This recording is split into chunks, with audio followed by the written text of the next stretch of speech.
Bienvenidos y bienvenidas a Enclave Política. La visita de Alberto Fernández a China, las reuniones con el presidente de esa nación y con el de Rusia dan cuenta de un movimiento estratégico de Argentina en su política exterior. Por supuesto, lo de fondo es para qué sirven estos encuentros del más alto nivel. Y también nos preguntamos hasta dónde esto le abre nuevas oportunidades a su gobierno para salir del pesado fardo de la deuda externa heredado de Mauricio Macri. China y Rusia serán un puntal en la recuperación económica, en una nueva visión de la geopolítica de Argentina, por lo que se nota en las declaraciones y los acuerdos que ya se han hecho público. De esto queremos conversar con el catedrático e investigador del Centro de Economía Política Argentina, Juan Pablo Costa, a quien le damos la más cordial bienvenida. Juan Pablo, qué gusto tenerte por acá. ¿Cómo estás? Un gusto grande, gracias por la invitación. ¿Qué le pasa a Argentina? ¿Cómo se vive? ¿Cómo se analiza? Y además, ¿cómo se reflexiona alrededor de estos últimos acontecimientos donde el principal protagonista, por supuesto, ha sido Alberto Fernández?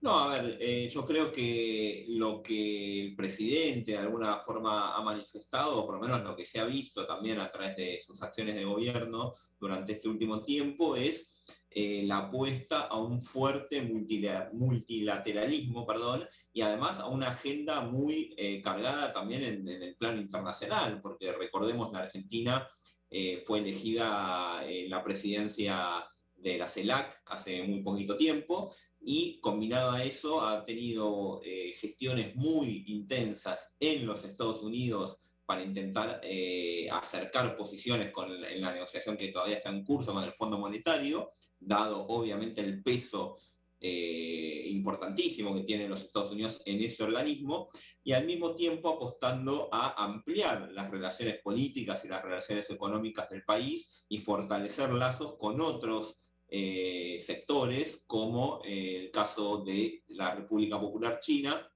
y la Federación Rusa. En ese marco, al mismo tiempo que se negocia con el Fondo Monetario, al mismo tiempo que se encaran algunos lazos algunos vínculos, digo, en términos políticos con Estados Unidos para fortalecer esa negociación, el presidente visita, en una visita oficial, valga la redundancia, a Rusia en el contexto de las tensiones con Ucrania, y también a China en un contexto en donde los Estados Unidos plantean un boicot diplomático a los Juegos Olímpicos de Invierno, con lo cual de alguna forma es una apuesta bastante fuerte del gobierno argentino y del presidente Fernández a fortalecer la relación del país con China y con Rusia, ¿no? Con esos dos países fundamentalmente.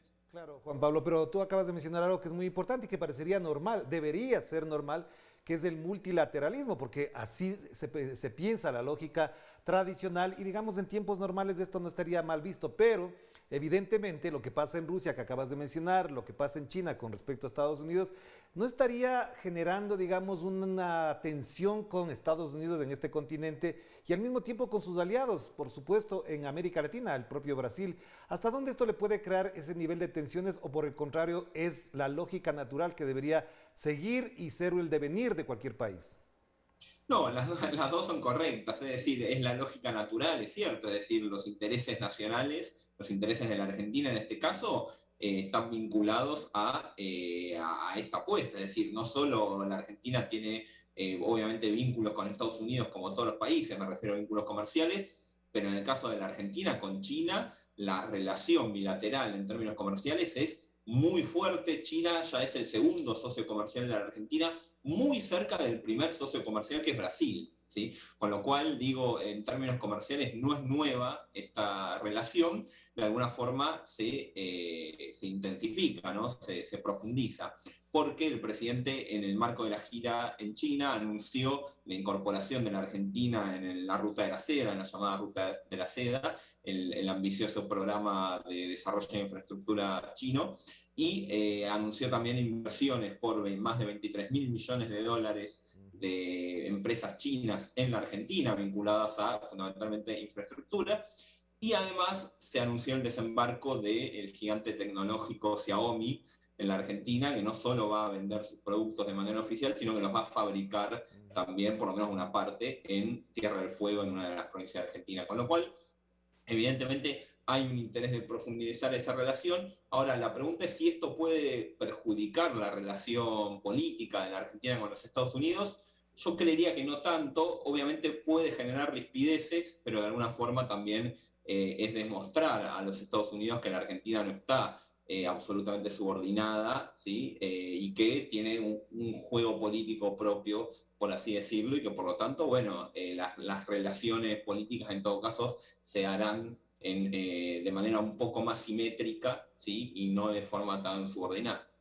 Claro, pero Juan Pablo, ahí efectivamente cabe este refrán, esta frase que es muy sostenida en el ámbito del análisis político, que es donde está la plata está la política. Eso es lo que se dice normalmente.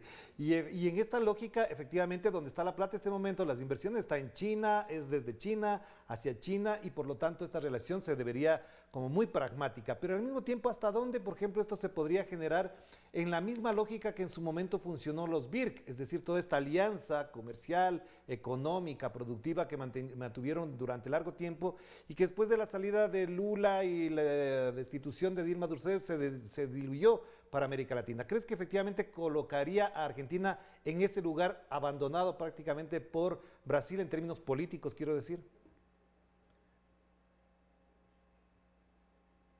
No, a ver, yo creo que la situación creo que no es tan comparable. Me parece que en términos desde el punto de vista latinoamericano hay un proceso en marcha de reconfiguración de las relaciones de la mayoría de nuestros países, Argentina incluida lógicamente, con el resto del mundo, ¿sí? Fundamentalmente por el peso que está teniendo China, ¿sí? En términos de el intercambio comercial con los países latinoamericanos, por la demanda de materias primas.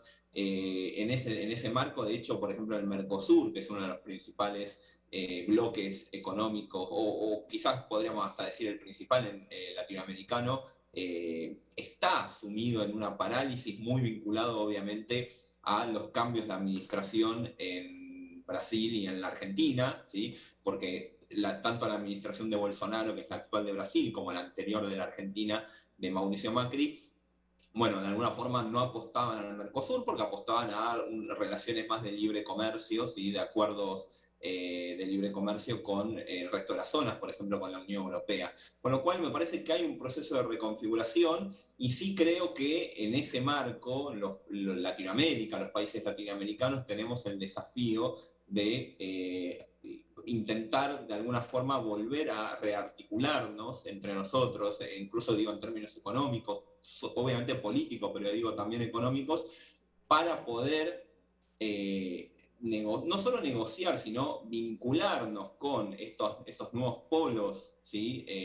Internacionales, como es el caso de China, de manera más exitosa, digo, porque si China va a negociar con cada uno de los países latinoamericanos de forma bilateral, bueno, obviamente va a haber una asimetría bastante importante en esa negociación que puede revertirse o puede equilibrarse, aunque sea en parte, si Latinoamérica puede adoptar una posición un poco más homogénea y un poco más articulada en esa discusión que de alguna forma es la discusión por el próximo siglo, ¿no? Por la geopolítica y por la reorganización de la División Internacional del Trabajo durante el próximo siglo.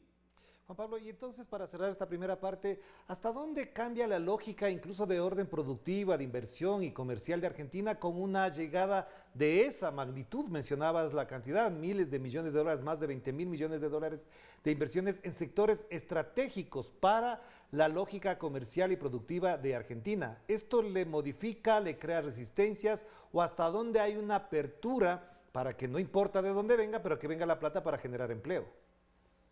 No, yo creo que esas inversiones, primero hay que ver la letra chica finalmente, a qué sectores, ¿no? Específicamente en qué se va a invertir o cuáles van a ser los proyectos. Pero más allá de eso, me parece que, por un lado, puede atacar una de las principales falencias que está teniendo hoy la Argentina, que es un cierto atraso en su infraestructura, ¿sí? Fundamentalmente todo lo que es el transporte, por ejemplo, los trenes, mismo el transporte, bueno, dentro de lo que es la ruta de la seda está incluido la articulación de un sistema, la construcción, mejor dicho, de un sistema ferroviario que una gran parte de la Argentina con la cordillera y con Chile y con los puertos en Chile para de alguna forma tener una salida mucho más rápida hacia el Pacífico y por lo tanto hacia Asia. Pero lo que sí me parece es, primero, puede desarrollar una mejora en términos de infraestructura y después está por verse, también por eso decía, cómo se articula la relación con la potencia china y con todo ese eje de poder en términos económicos, porque un poco la idea, obviamente, en principio China es demandante para todos los países latinoamericanos, demandante fuerte, demandante de materias primas, lo cual no está mal, está muy bien, de hecho eso nos ha servido mucho, pero ahí está la discusión para aquellos países que preservan, como es el caso de la Argentina, cierto nivel de actividad industrial interna. Bueno, ahí está un poco la discusión, qué puede pasar con eso, ¿sí? En el sentido de que tratados podríamos decir de libre comercio o por lo menos de intercambio comercial mucho más profundos, pueden generar problemas, porque digo, está claro que la Argentina no puede competir industrialmente con China. Entonces ahí está un poco la discusión de los detalles, ¿no? El diablo está en los detalles, dice el dicho, de ver exactamente en qué, cómo se van a ir desarrollando estas inversiones y dónde van a estar dirigidas. Claro que sí. Hagamos la primera pausa, Juan Pablo, para volver enseguida con lo que implica esto ya en la lógica política interna de Argentina. Vamos a la pausa.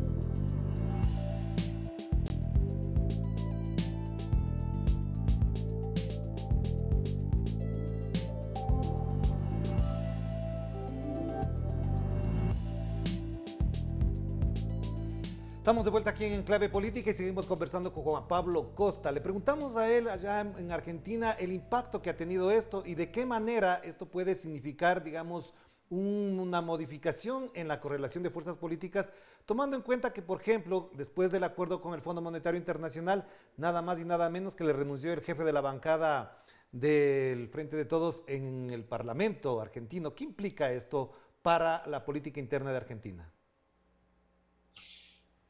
La realidad es que la Argentina viene negociando hace bastante tiempo, o por lo menos te diría que más de un año, con el Fondo Monetario, una negociación muy compleja porque la magnitud del endeudamiento récord que realizó el expresidente Macri no tiene parangón a nivel mundial. Bueno, esta negociación tan compleja, el presidente anunció hace relativamente poco, unos 10 días si no me equivoco, un principio de entendimiento, ¿sí? No hay un acuerdo formal firmado, pero sí un principio de entendimiento con el Fondo Monetario con una serie de puntos. Esto generó, bueno, reacciones diversas internamente. Una de ellas fue, como bien mencionas, la renuncia del presidente de la Cámara de Diputados, del bloque oficialista en realidad de la Cámara de Diputados, Máximo Kirchner, que además resulta ser uno de los principales socios, ¿sí?, de la coalición gobernante. Por eso de ahí los análisis, ¿no?, políticos vinculados a esto. Yo creo que tiene que ver con, obviamente, bueno, el mismo Máximo Kirchner en su carta de renuncia plantea una oposición, ¿sí?, a por lo menos al acuerdo en estos términos, ¿sí? La realidad es que como aún no está firmado el acuerdo, tampoco hay un acuerdo presentado formalmente y explícitamente, no está claro los detalles, ¿sí?, lo que se conoce como la letra chica de los acuerdos. Sí tenemos un bosquejo general, que es un bosquejo, si me permites en el análisis, es un bosquejo que, un principio de entendimiento que, digamos, despeja algunos escenarios sumamente desfavorables para la Argentina, pero al mismo tiempo genera digamos, crea una suerte de espada de Damocles, ¿sí?, que va a pender sobre la Argentina por los próximos por lo menos 2 años y medio, producto de que el acuerdo establece revisiones trimestrales por parte del Fondo Monetario en el que en cualquier momento, si cualquiera de esas revisiones saliera mal, el Fondo Monetario podría dejar digamos, prestarle el dinero a la Argentina para que pueda hacer frente a los pagos que tiene que hacer, y por lo tanto el país entraría casi automáticamente en default, ¿sí? Con lo cual creo que digamos, hay algunos problemas, si se quiere, económicos o de perspectiva en el acuerdo, pero fundamentalmente tiene que ver con esta cuestión política de quedar a tiro de default, digamos, dependiendo del Fondo Monetario, cuando es el propio Fondo Monetario, de alguna forma, uno de los principales corresponsables de este proceso de mega endeudamiento que tuvo la Argentina en el 2018-2019. Claro, bien, entonces en esa lógica y en ese panorama, como está dado el contexto político y económico, ¿crees que tiene esta visita a China, todo lo que ya hablamos en la primera parte, le da un balón de oxígeno al presidente Alberto Fernández para afrontar una nueva discusión, ya no el mismo relato político anterior, sobre lo que implican las exigencias y los desafíos de la economía argentina o no? Sí, lo que pasa es que de alguna forma la misma China también planteaba la necesidad de que la Argentina acuerde o realice, digamos, algún tipo de acuerdo con el Fondo Monetario, con lo cual no es que uno podía apostar a no firmar con el Fondo Monetario y virar, ¿sí? Y alinearse con China y sin mayor problema. Es decir, de hecho, estos 23 mil millones de dólares de inversiones chinas que hablábamos previamente, posiblemente no hubieran sido posibles si no había algún tipo de principio de acuerdo con el Fondo Monetario, con lo cual, en ese sentido, el Fondo Monetario termina siendo una expresión, ¿no?, del poder económico financiero a nivel global, obviamente con una preeminencia de los Estados Unidos, pero más allá de eso, con lo cual ahí hay una dificultad, ¿no?, en este multilateralismo. Con lo cual, insisto, me parece que es un acuerdo que despeja un escenario o posibles escenarios de fuerte incertidumbre para la Argentina, pero al mismo tiempo condiciona el éxito del programa a estas revisiones trimestrales que haría el Fondo Monetario, y de esa forma obviamente condicionando políticamente al país. Además, el principio de acuerdo es por 2 años y medio aproximadamente, pero después se renegocia, ¿sí? Y continúa por otros 10 años aproximadamente, con lo cual digo, la situación o el vínculo de la Argentina con el Fondo Monetario, bueno, va para largo, ¿sí? Va para larga data, con lo cual también ahí hay un problema, porque lo que se plantea es, bueno, está bien, incluso en este escenario, durante estos 2 años y medio vamos a estar en esta situación compleja. Ahora, ¿qué va a pasar a partir de 2025, 2024, 2025, cuando haya que renegociar con el Fondo Monetario todo este mismo monto de dinero? ¿Sí? Son casi 45 mil millones de dólares. ¿Qué va a pedir el Fondo Monetario? ¿Sí? El Fondo Monetario ya está diciendo, bueno, a ver qué reformas tendríamos que hacer, y todo el mundo empieza a pensar en reformas laborales, flexibilización laboral, reformas en los sistemas de jubilaciones, privatizaciones de empresas públicas, etcétera, etcétera, un poco el recetario clásico del neoliberalismo y del Fondo Monetario, con lo cual ahí está un poco también el miedo o la incertidumbre de qué puede pasar con el Fondo Monetario durante los próximos años. Pero Juan Pablo, entonces en esto que estamos analizando, ¿se reproduce, se replica ese fenómeno ya vivido a finales de los años 90, principios del 2000, de la economía argentina vinculada, atada y prácticamente sometida a las políticas neoliberales del Fondo Monetario Internacional, que tienen consecuencias de orden político? ¿Es así o me equivoco? Te diría que más o menos, sí y no, porque por un lado el efecto que ha tenido este mega endeudamiento ha sido justamente, obviamente, de subordinar el país en gran parte o por lo menos obligarlo a negociar en malas condiciones con el Fondo Monetario. La realidad es que la Argentina, ¿por qué esto sale ahora? ¿Sí? Se manifiesta ahora, porque bueno, a partir de este año, de 2022, la Argentina tiene fuertísimos vencimientos con el Fondo Monetario que no los puede pagar, ¿sí? Estamos hablando de casi de 20 mil millones de dólares este año, y el año que viene prácticamente impagable, prácticamente no, totalmente impagable, con lo cual la Argentina está obligada a hacer algún tipo de acuerdo de refinanciación o reestructuración, ¿sí? Obviamente cuando uno está obligado a hacer eso porque no lo puede pagar, la negociación no es en buenas condiciones, ¿no? Eh, Al mismo tiempo que está esta situación, no está la situación de los 90 en donde teníamos un gobierno totalmente alineado al consenso de Washington y bueno, a ese neoliberalismo que vos planteabas. Hoy en día tenemos una coalición en el poder, una coalición de gobierno que manifiesta otra realidad, ¿sí? Plantea esta negociación como algo no deseable, pero algo necesario, plantea este multilateralismo, visita China, visita Rusia, el presidente de Rusia le dijo, bueno, ayúdame Putin a dejar de tener una dependencia extrema de los Estados Unidos y del Fondo Monetario, queremos que la Argentina sea la puerta de entrada a Rusia en Latinoamérica, es decir, evidentemente es otra la perspectiva política, hay una apuesta a una integración latinoamericana, hay una apuesta a una agenda latinoamericana, a la CELAC, en otros organismos internacionales, con lo cual me parece que en ese sentido es distinto, pero bueno, más allá de las voluntades políticas, claramente la economía y la macroeconomía y los condicionantes económicos juegan un rol muy fuerte, con lo cual ahí está, creo, un poco la disputa por estos próximos años para la política argentina. Claro, y para terminar entonces, Juan Pablo, ¿de qué modo frente a todo esto reacciona la derecha, los sectores empresariales que evidentemente tienen, en particular los sectores empresariales, tienen el afán de rentabilizar sus negocios, sus empresas? ¿Hasta dónde les conviene a ellos esto y de qué manera también le apuestan a una salida a esta situación crítica de la deuda con la presencia de Rusia, de China y de otros países que no sean precisamente Estados Unidos? Mira, la mayoría de la oposición te diría que se ha dividido en dos, por así decirlo, ¿no? La oposición mayoritaria, que es una oposición de derecha, una oposición neoliberal, vinculada al expresidente Macri, se ha dividido en dos, por así decirlo, ¿no? Por un sector que dice, no, hay que firmar el acuerdo con el Fondo Monetario, es correcto, vamos a acompañar, y otro sector que dice, no, no hay que firmarlo, porque, ¿por qué? Porque este gobierno no ha planteado un sendero de ajuste y de reducción del gasto público y de privatización y de reformas estructurales.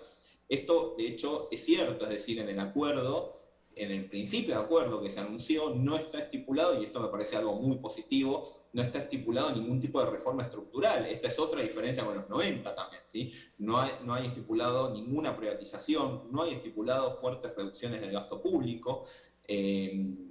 Y por lo tanto, bueno, ni reforma jubilatoria ni nada. Bueno, hay un sector de la derecha, el sector un poquitito más duro de la oposición, que dice, bueno, esto no es admisible porque finalmente el gobierno no va a hacer los deberes, dicen ellos, ¿no? Es decir, no va a reducir el gasto público, no va a reformar las empresas, no va a privatizar, etcétera, etcétera. Por lo tanto, necesitamos que el gobierno haga todo eso para poder acompañar. Y otro sector que dice, bueno, hay que acompañémoslo porque si este es el acuerdo que se logró con el fondo y el fondo está de acuerdo, casi les diría que votan a favor, pero más por el fondo que por el país. Con lo cual, bueno, esa es un poco la situación. Obviamente en términos, y en términos, en términos políticos, digo, pero desde el punto de vista del oficialismo, un poco ya lo hablamos, ¿no? Hay algunas diferencias también ahí entre los distintos socios de la coalición gobernante de cómo encarar la cuestión. Con lo cual, bueno, ahí evidentemente, seguramente cuando ingrese el proyecto al Congreso, porque esto se va a tratar en el Congreso, y sabiendo y teniendo un poco más los detalles y la letra chica del acuerdo, va a generar seguramente algunos realineamientos dentro de las distintas fuerzas. Creo que el gobierno no va a tener mayor inconveniente en aprobar el acuerdo, ¿sí? En el Parlamento, pero sí hay que ver políticamente finalmente qué implicancias puede llegar a tener. Y también hay un sector de la oposición de izquierda que obviamente cuestiona fuertemente el acuerdo, que bueno, plantea directamente que no hay que hacer ningún tipo de acuerdo, pero ese es un poco el panorama. Me da la sensación, insisto, que el gobierno no va a tener problemas para la aprobación del acuerdo en el Parlamento, pero ahí la incógnita es qué realineamientos puede generar en los próximos meses, tanto en la oposición como en el oficialismo, entre los distintos sectores políticos. Claro que sí. Gracias, Juan Pablo. Muy importante lo que acabas de mencionar y por supuesto atentos a lo que pase ahí, que efectivamente está enmarcado en lo que decíamos. Donde está la plata, está la política. Así es. Un abrazo a la distancia, Juan Pablo, que estés muy bien. Un gusto, un abrazo grande. Gracias a Juan Pablo Costa a propósito de esta situación particular que vive Argentina después de la visita de Alberto Fernández a Rusia y a China. Nos despedimos. Cuídense mucho. Que la pasen bien. Chao, chao.